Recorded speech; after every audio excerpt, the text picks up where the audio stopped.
You're listening to Three Kitchens Podcast, hosted by Aaron Walker and Heather Dyer. Tune in weekly to get inspired and make good food.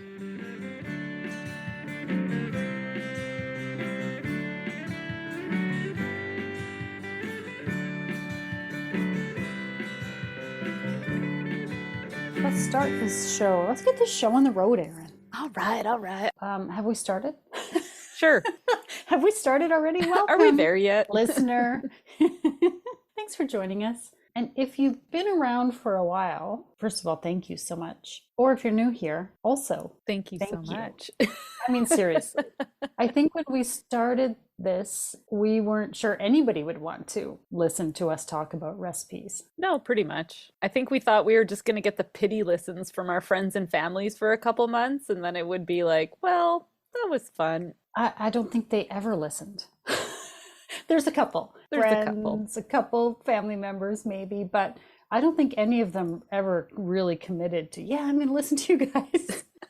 Which actually feels pretty good to know that those thousands and thousands of downloads, it has been quite a number for us. We're past our congratulations, you stuck with it badges that we get from our from the host, from the podcasting host. We're over 10,000 listens now. So I know that it's just, so somebody out there likes listening to people talk about food, right? And as much as we like talking about it, but along the way, it's morphed into this fun connecting with other people. Yes. Which every single time a guest joins us and we hit record, or maybe at the end of it when we say bye, thank you, bye, or whatever, I am amazed. Don't you just feel like, really? That was fun. He or she wanted to come on this show with us and talk about this? Like, I just think, I don't know why, I'm just like blown away every time. It's so much fun to make friends all over the place through the connection of food. Yeah. And you find out so much about other people and you make these great friends. Just talking about food, which is something we all love. And in this case, generally, we're all people who also like to create the food. Yeah. Which is like another level. Well, I'm just so grateful that anybody wants to listen and that people engage and they leave us comments and they send us little instant messages and press that little heart on things that we, these videos that we attempt to make and photos that we take of things. And okay, so and speaking of all the media, if you want to see just a couple of home cooks cooking some stuff and talking about what we're doing, we are now on Instagram, Facebook, YouTube, TikTok now, and the Instagram Threads, which is kind of a little discussion place, which I can't quite figure out, but we're there. I'm not exactly sure the point we're of it. There, might take us time to get back. People do have conversations. It's fun to see what people are talking about. TikTok will be a work in progress. We're trying. Yeah, we're getting lots of advice from our preteen / very knowledgeable expert boys. Right. But we're working on it. We're trying our best. So check us out on all those platforms if you're curious and want to see what we're doing. Yeah. So if you're listening and you like it, the best thing you can do is keep listening. Yeah. But there are other ways you can hit a rating on your podcast app. You can leave us a review. You can join us on one of those social networks and like or comment on stuff we're doing. You can send us an email if you want to. You can we'd love to hear from you if you choose. Yeah. Tell your friends about your crazy Canadian cooking friends. Okay, so Aaron and listener, we're not just here to talk about ourselves and gush over all this fun stuff we're doing. I actually do have recipes for you today. 2 of them. Ooh. Hang on, my iPad decided to do something. Oh, well, she did. It's just a blank screen. So one of the recipes that I wanted to tell you about, it came to me in a little paper recipe booklet that I got with a Christmas present. It's called the Wonder Oven. If you've heard of it or seen the ads for it. Yes. It is a small countertop electric appliance that is an air fryer. You can bake, toast, broil. There's like 7 functions. There's like a whole bunch of functions on it. And I can't remember all of them at the moment, but I got it for Christmas and it came with this little book of recipes. Nice. Which, of course, gives you some ideas of what you can do with your little Wonder oven. Those little recipe booklets should not be frowned on. There are some seriously good recipes in those little, like, Betty Crocker Cuisinart sort of. Yeah, the things that come with your appliance. Yeah. Yes. But this is, I think, a particularly good one. Like, listen to some of the, okay, buffalo wings, which Yes. I did make. They were fantastic. Gochujang glazed salmon. I mean, yum. Whole roasted chicken. It tells you how to roast an entire chicken in your little oven, which looks way too small for a chicken. Does a chicken fit in there? If you buy a chicken at the store, it's going to fit because they're quite small. If you go to like a Hutterite chicken, might be too big. But this says up to 4.5-pound chicken. I haven't tried that yet, but. Oh, interesting. And then there is, roasted summer squash with chimichurri and one more recipe called Za'tar flatbread with caramelized onion. And that's the one I'm going to tell you about. Oh.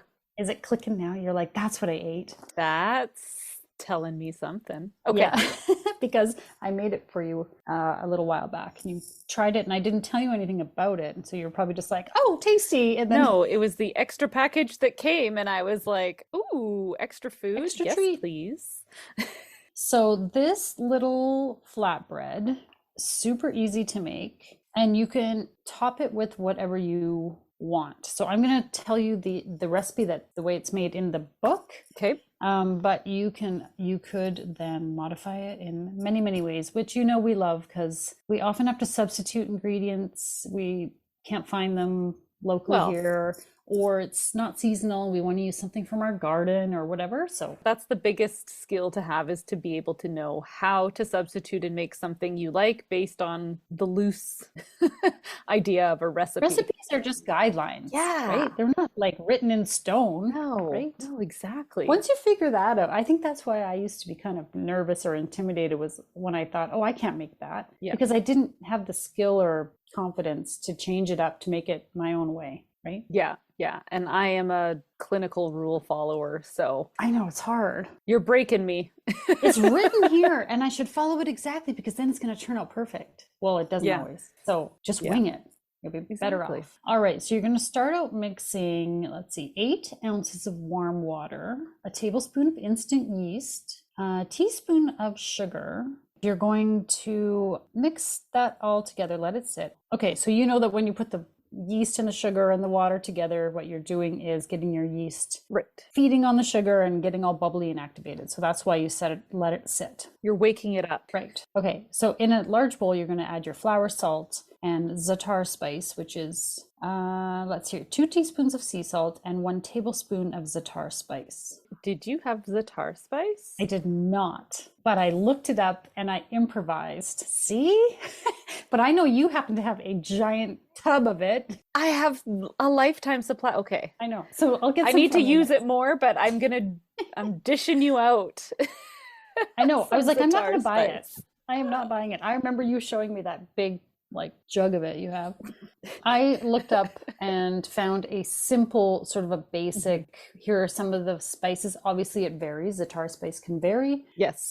And I just went with what of that list I had in my kitchen and I made up a spice mix. Okay. Now I want to know what you put in it. I don't remember. I didn't write it down either. Come on, Erin. Okay. Well, I'm going to make it better next time with the real deal.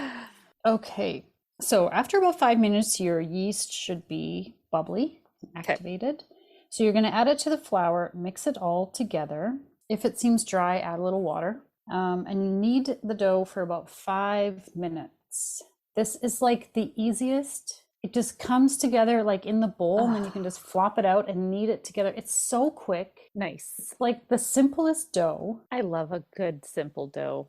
Yeah, and then you put a little olive oil in a stainless steel bowl or a glass bowl. Put your ball of dough in there. Okay. Cover it with a tea towel and put it in a warm spot to let it rise for about an hour. Okay. I put it, because it's middle of winter and it's been cold in my kitchen, I put it in the oven with just the light bulb on. Oh, yeah, that's a good trick. Yeah, for an hour. I also like to put things in front of the heat register because that's a nice warm spot in my kitchen, or on top of my fridge. Those are the 2 spots that I know that are passive warmth. So what I like about this version of it is that the za'atar spice was right mixed into the flour. So it's in the dough, Yeah. which I thought was like genius, because even if you don't top it with anything, which we are going to, but even if you didn't, the dough itself, the bread is going to have this good flavor to it. Yeah, exactly. Okay, so while your dough is rising, you can get your onions ready. Remember, it was caramelized onions. So you're going to have, let's see, how many onions here? 1 red onion, thinly sliced, 2 sweet onions, thinly sliced. I didn't have a red onion at the time Okay. that I made this, so I just did, I think I had 3 small sweet onions. Okay. And you're just going to put them with a bit of oil and a pinch of salt in a pan on the stove on a low heat, and just cook them till they're caramelized. Don't rush it or they'll burn. Right. You can leave them on there for, I don't know, depending on how much you've got there, you could leave them there for like an hour. Sometimes it takes a long time to cook down. I was gonna say, a lot of recipes we read will be like, oh, and cook the onions to soften them for 2 minutes. And they're like, yeah, actually, that's a 15-minute process. If you want to actually soften your onions and get all the flavor out, low heat, long time, and they'll be tastier. And I've heard that 40 to 45 minutes is a caramelized onion. Yeah. So I would say sometimes even longer. Yeah. Trick is finding on your stove what is the sweet spot of the heat, because I find the gas, it heats and the pan keeps heating up and it gets hotter and hotter, and then I'm always adjusting the heat. That's the tricky part. Yes, and I think if you heat up your pan first to the temperature you want it at, and then you add in your oil and let it come to temperature, and then add in your onions or whatever you're cooking, it'll stay more consistent because you've already heated up the pan. But that's such a tough thing to do. How do you know when it's hot enough? You know what I mean? So they say like a little bit of water, like if you put water on your hands and you put it down, if it sizzles, it's not hot enough. But if it beads and starts to bounce around your pan, that's when you know it's hot enough. And I was like, oh, interesting. Because you want it to be shocked hot, but then come to that temperature where you want it to cook low and slow, right? Yeah, it's tricky. Experiment. It's an art. You'll figure it out. I'm sure I had a few little black onions in there. Yeah. Whatever. It's fine. The key is just low and slow and then figure it out from there, right? Okay. So when your dough has risen, you're going to preheat your oven to 450. And this is instructions for the Wonder Oven, but I'm thinking your regular oven is probably going to be the same. You want it quite hot. Yep. Obviously for the Wonder Oven, you got to put it on the bake setting at 450. Yes. Heat it up. The great thing about this little oven is it takes like 2 minutes to heat up and come to temperature, as opposed to the, my wall oven, which takes like, I don't even know how long. It seems to take forever, especially to get to 450. Yeah, that's a long, long wait if you're using a full oven. For doing these recipes and doing these little things, you're saving so much energy that's not getting wasted into heating up a big space like that. Yeah. The only thing is, though, you're making one flatbread at a time. So if you feel like that's maybe going to take too long, or you don't have the time, you could preheat your oven, put them all in at once, I would think. Okay. Let's see, 2 to 4 servings, it says. I definitely made 4 flatbreads out of this. Okay. Well, all you're going to do is grab a fist-sized chunk of dough, roll it into a ball, and then with a rolling pin, you can flatten it into an oval shape about 1/8 of an inch thick. Okay. So you're just going to roll it out for this oven on the wire rack, and then you're going to put onions on top of it. Okay. And sprinkle with cheese. This one has, in the recipe, they say mozzarella. You can or leave the cheese out if you don't want. And I would say some salt and pepper on there. And then you put it in the oven for about 4 to 5 minutes. It's very quick. Nice. Yeah. And it puffs up like poof, like almost like a pita. One of them I put in just by itself. I didn't put any toppings on it, just to see what it does. And it literally like poof, like a balloon, like poof, like it was like a really cool. It was like when I made pita bread. Remember? Yeah. Oh, cool. So could you actually cut it open too? I think you could. My son just grabbed it and ran off and ate it. He was like, what? I'll take that one because the bread itself is so good. It's But then when you put the delicious. toppings on, take it out. If you want to put chives or some spring onion or something on there, go ahead and keep repeating until they're all done. Good stuff. It's pretty simple. Now, I don't know because I haven't tried it in a regular oven if you would put it just on the wire rack. But you could put a small wire rack onto a cookie sheet, like onto a baking sheet. Right. So that the heat gets all the way around the dough. Okay, right. Or like I even have a pizza pan that has like perforated, it's got holes on the bottom. So that would probably, or if you have a baking stone, I bet maybe on top of that too. Oh, that could work all too. heated. I have one of those. I should try that. Yeah, mine lives in my oven now. So maybe I'll report back to you now that I have this recipe at hand. I will make sure it's on our website too. We made it one day just super quick to have with soup, and I put just grated Swiss cheese and fresh cracked pepper, and it didn't have any spice in the dough. It was like the plain dough with just that little bit of cheese and pepper on top, and my family was like, this is the best one yet. Like they just loved it. I think I've made this 3 times since Christmas. Like it's so quick. It's so good. Oh, I love a good quick flatbread like that. Because sometimes I really want to make a bread for dinner, but if it's like already past lunch, I don't have time because you have to do all the rising and da da da. This is so quick. Ooh la la. You're going to love it. I can't wait to hear how it works out in your oven. Give us an update. Yeah, absolutely. If anything changes, it'll go into the Zhuzh It Up on the website so that people know if you have a full oven or you're doing this in a large oven, the best way to get this. Oh, this would be so good to add spices to, depending on what you're like. I just think about making what is that with chicken souvlaki?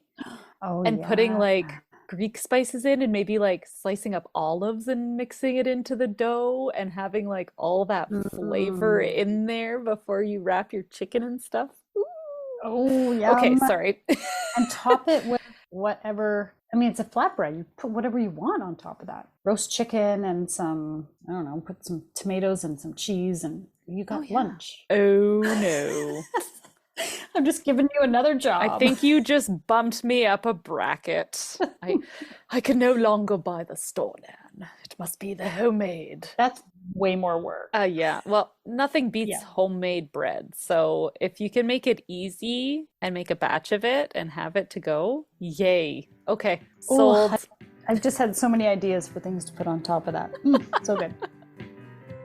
Hi, listener. If you're into all the foodie things like us, you're probably scrolling food photos and videos on at least one of the social apps. Whichever social media app is your favorite, we're probably there too. Connect with us on Instagram, Facebook, YouTube, Threads, or TikTok. Or all of them if you're as crazy as we are. Say hi and let us know what recipe you'd like us to tackle next. Links to our socials are in the show notes. Now, let's get back to the show.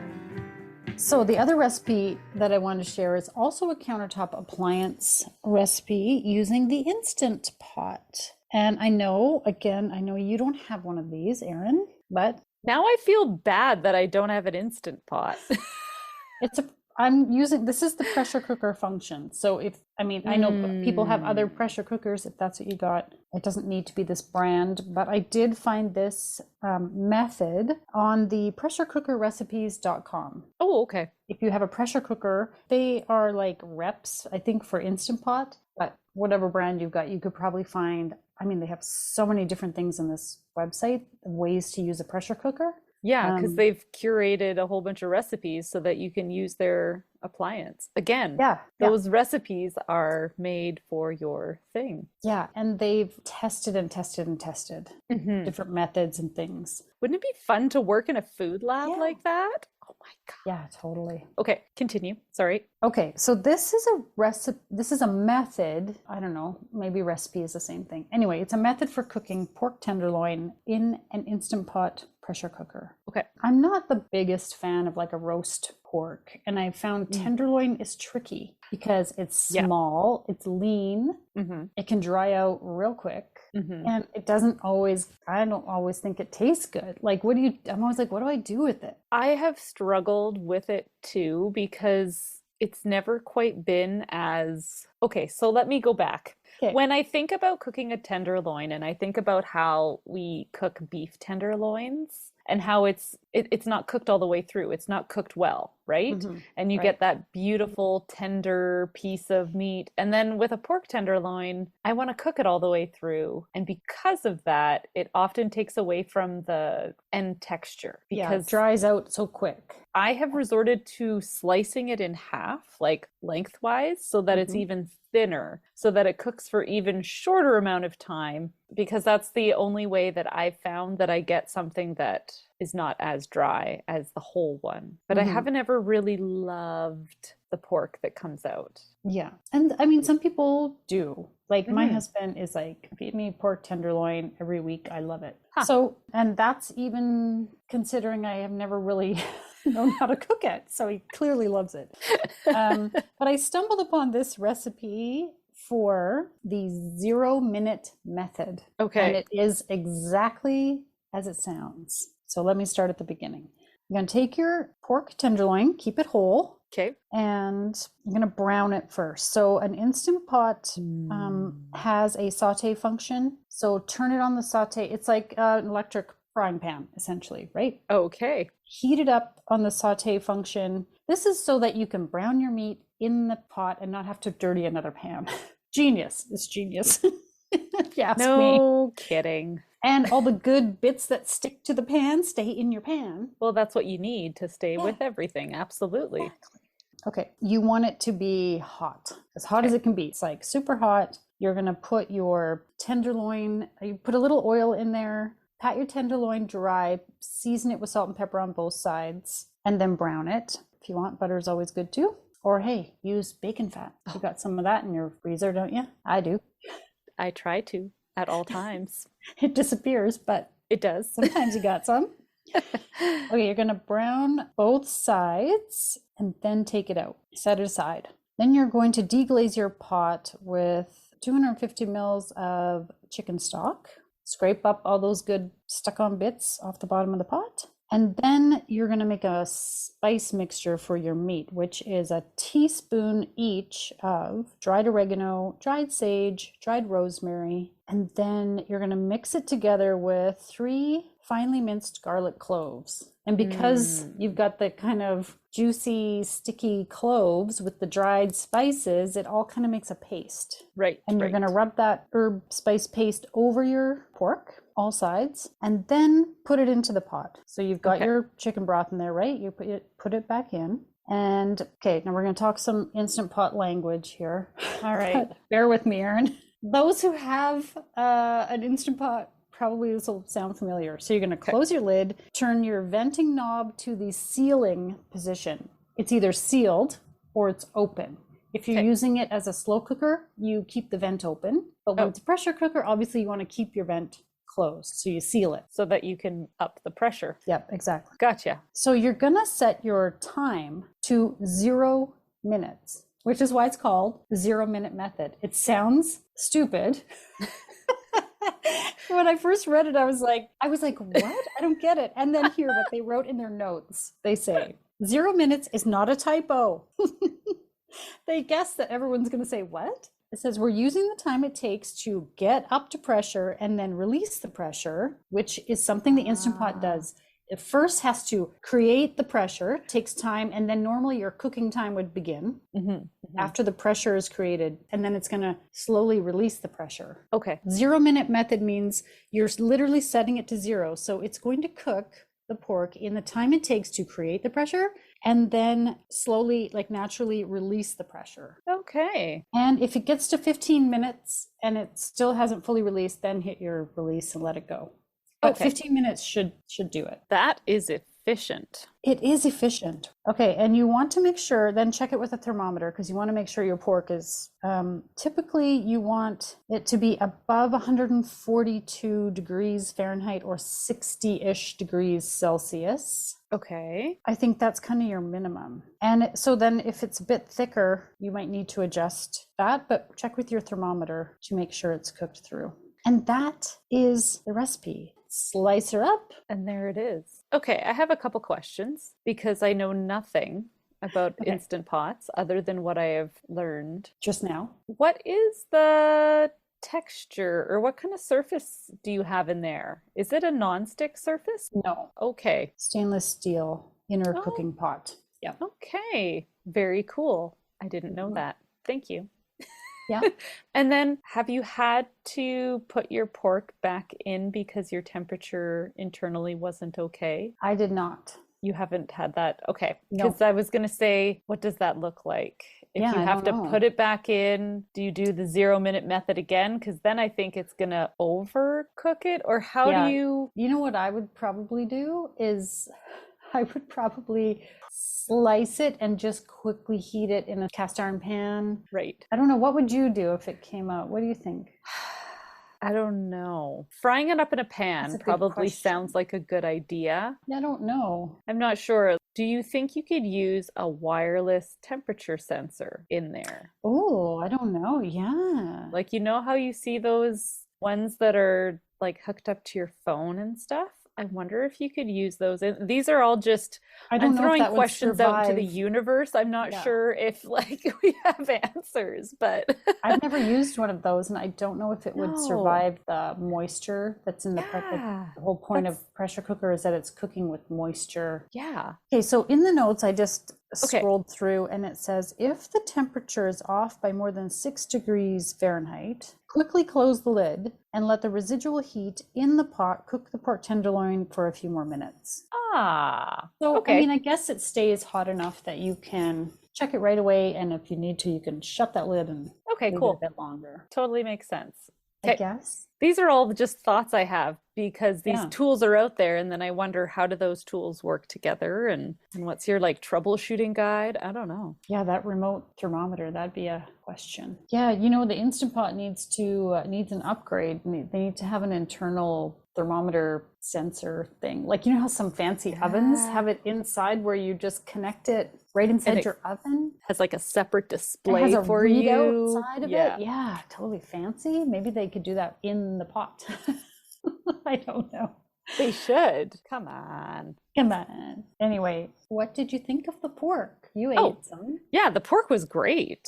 I definitely felt like it was moist and like I quickly fried it up in the pan to Hmm. heat it up. And I was like, oh, this definitely has a better texture than I can usually get out of my pork tenderloin. And it just seemed juicier all around. And my pork tenderloin rub is very similar to the one you just talked about. So it was the minced up garlic. I usually do rosemary and then breadcrumbs, and then Oh, you bake it and it's kind of crispy on the outside and moist on the inside. Although, again, this is hard to achieve. hmm, It's such a funny cut of meat to work with. yeah.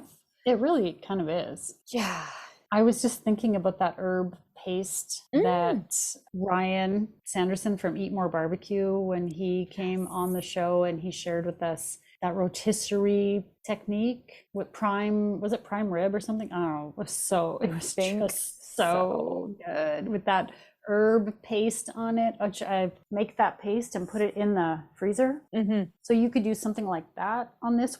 That would be really good. I find that it's better than when I have roasted it Yeah. in the past. I feel like it dries out really easily. I feel the same. It always just dries out faster than I want it to. If you have a pressure cooker, give it a try, the 0 minute method. Go to pressurecookerrecipes.com if you want more detailed instructions and notes and photos. The 0 minute method. It is not a lie. I will give the basic method on our blog, but if you want all this detail that they've done, go check it out. Yeah. Links in the show notes. There you go. 2 recipes, very different, but using countertop appliances, reduce your energy use, and here you almost have a full meal. You could like add a salad and you're good to go.